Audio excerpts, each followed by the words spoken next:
How to coach with simplicity. One of the worst mistakes that we can make as a business coach and strategist is to make things complicated. That's our discussion today on the podcast. Let's jump in.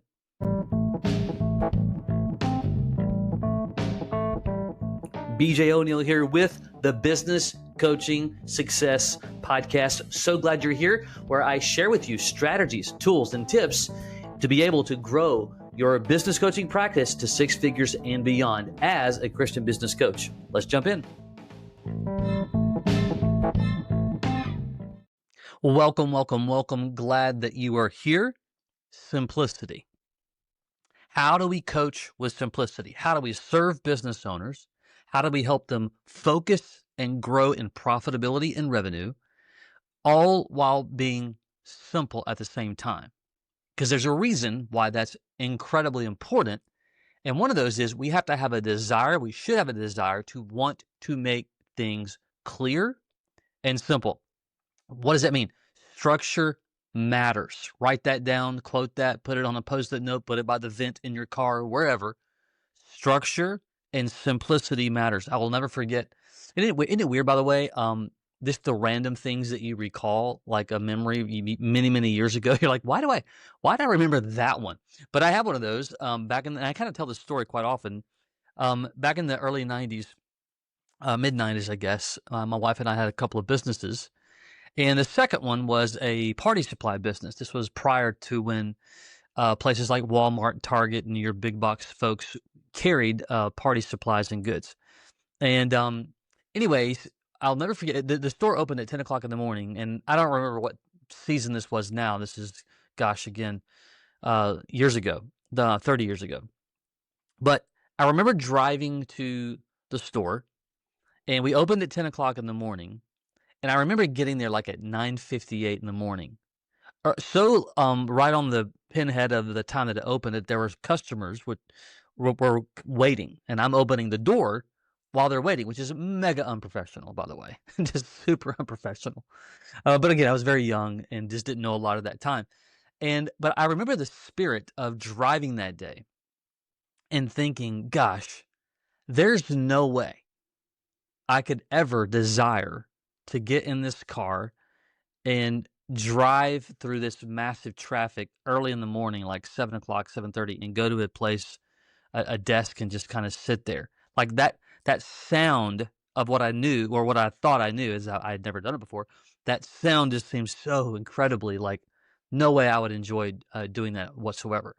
Well, that spirit of thought came from, because I was a free bird back in the day. There was no structure, there was no process, there was no system, there was nothing. And so only very clear because sometimes I'll talk to potential coaches and they're like, yeah, but you've got this, system down or whatever. No, didn't start out that way by nature. And by the way, I'm not wired naturally. Now, it's a learned behavior because now I understand what structure gives you. And so that kind of cascaded early on when I was coaching in the very beginning, where I didn't have any structure, systems, tools, session to session were, incompatible. It was one conversation that did not lead into another, and so on. And that just drove a lot of challenge.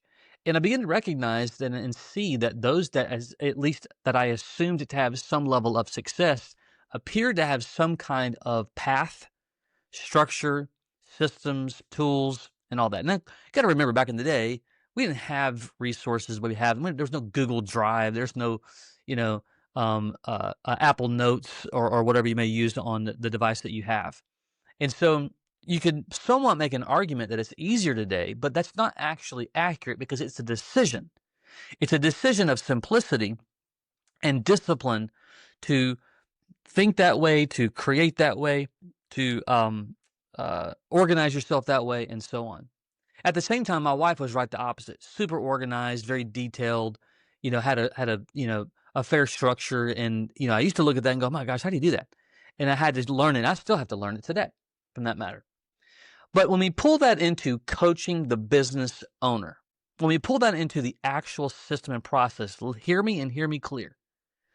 One of the things that you cannot do is be random, just here and there, go by the seat of your pants, winging it, And to be fair, back in the day, you kind of could get away with that. You just simply cannot get away with that today, nor should you want to. Okay? So here's 3 steps I want you to consider. So I don't know where you are in your journey. You may have maybe just starting out in as a business coach. You may be thinking about it. Maybe you have a job. Maybe you own a business. You want to exercise that purpose, that God-given purpose that you have. You love helping people, and you just love the idea of being a coach. Okay, and I get it. I'm there too, and we work with all of our coaches in our network. Phil would feel to a degree the exact same way, maybe in different increments per se, but that's exactly what we're here for in our coaching network of Christian professionals. So the first thing that you have to do is understand from a goal perspective and a purpose perspective, simplicity needs to be right. Everything that you do, I don't care if you have a one-on-one offer in your coaching. I don't care if you do group coaching. I don't care if you, you sell courses. I don't care. Simplicity should be somewhere at the top of the food chain as a part of your goals, because it is very easy today. Now, I made a mention of it a moment ago. We didn't have tools back then. Well, sometimes all these tools today can actually make it more complex. One of the things that we do with Business Coach Mastery is that we, run paid ads on Facebook and Instagram and such, and we have a fairly decent types of marketing funnels to nurture and build a relationship with someone who's potentially interested. Well, I can tell you right now, using all those tools can be very overwhelming. And I kind of step on my own toes going, wait a minute, this is not simple. So we should have simplicity as a goal. We're not suggesting that we want to be lazy. We're not suggesting that we want to do things halfway. No, we want to do them well and right, but with simplicity.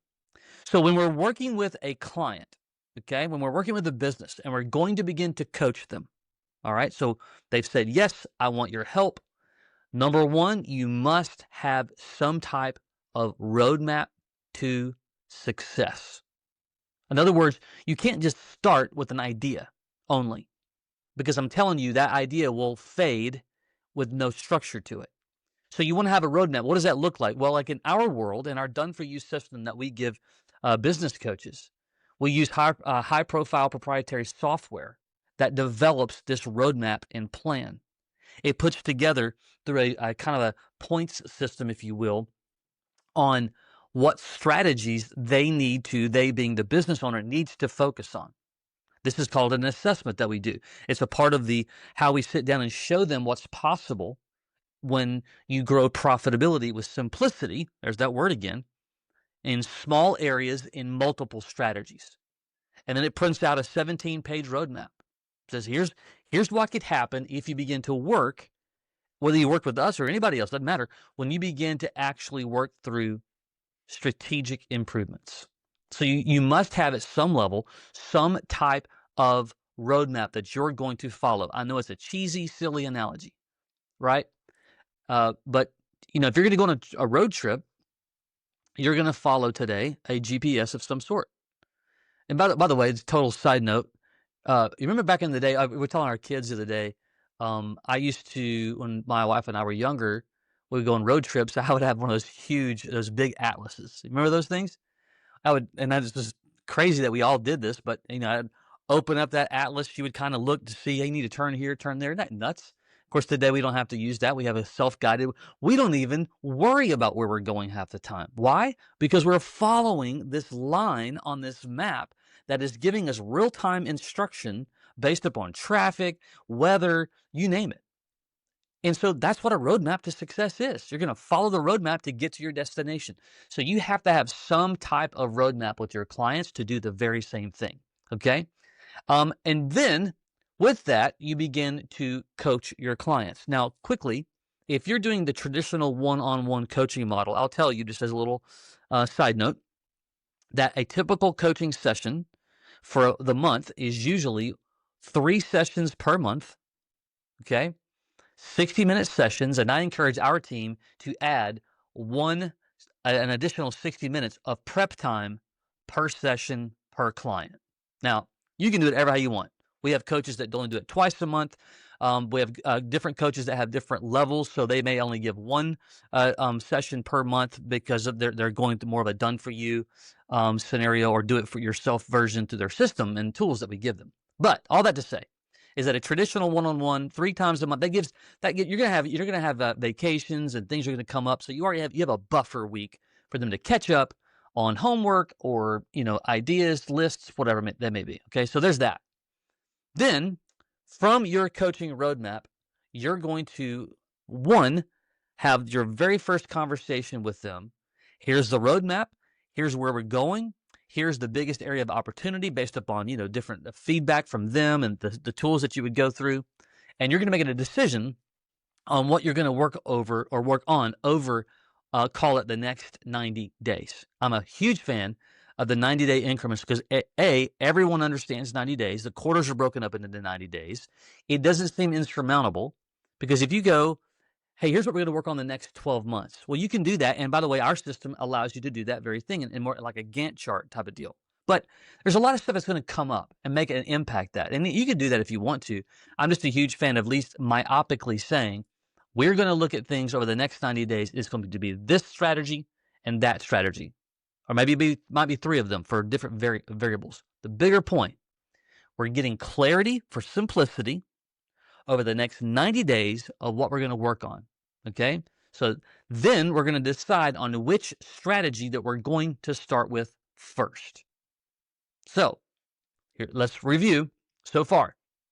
We have a roadmap to success, because remember, the goal is simplicity. We have a roadmap to success.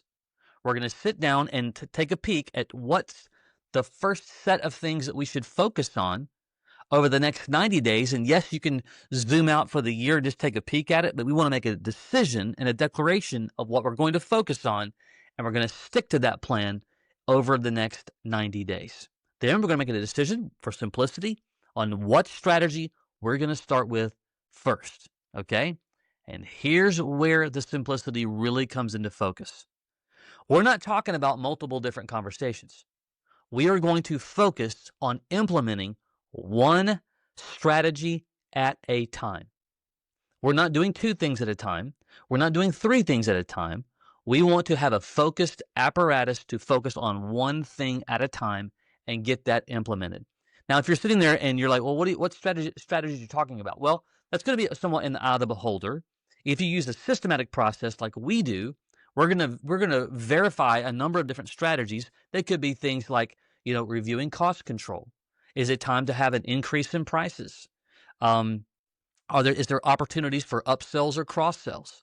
Do we need to work on being unique? We call that creating a market dominating position.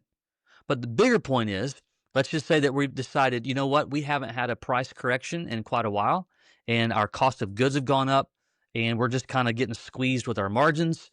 And we're going to say, all right, strategy number 1 is we're going to increase our prices, okay?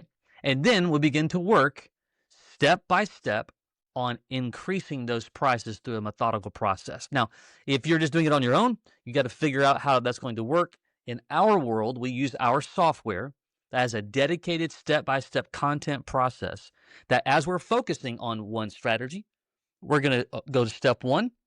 For us as a coach, step 1 has a drop down. It has content in that box of the drop down. And all we're going to do is to focus on step 1. So we're not just focused on, and here's the goal, we're not just focused on that strategy. We're focused on one step of that strategy.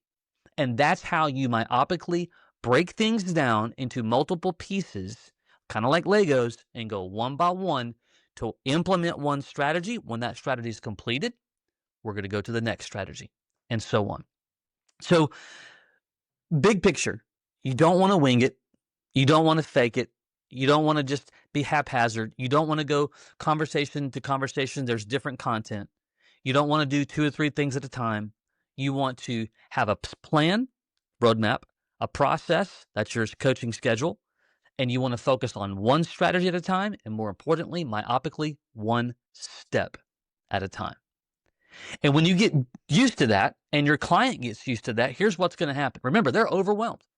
They're spinning all kinds of plates. They're trying to cover payroll. They're trying to solve this customer problem. They're trying to solve an issue with employees and so on. So they got a lot of things going on. And if you make that process complicated, they're not going to work with you that long. However, if you make that process simple, and simple does not mean it's not valuable. As a matter of fact, your value rises because they have clarity. They can go through things with consistency because it's not overwhelming. And that's what your goal should be. Okay.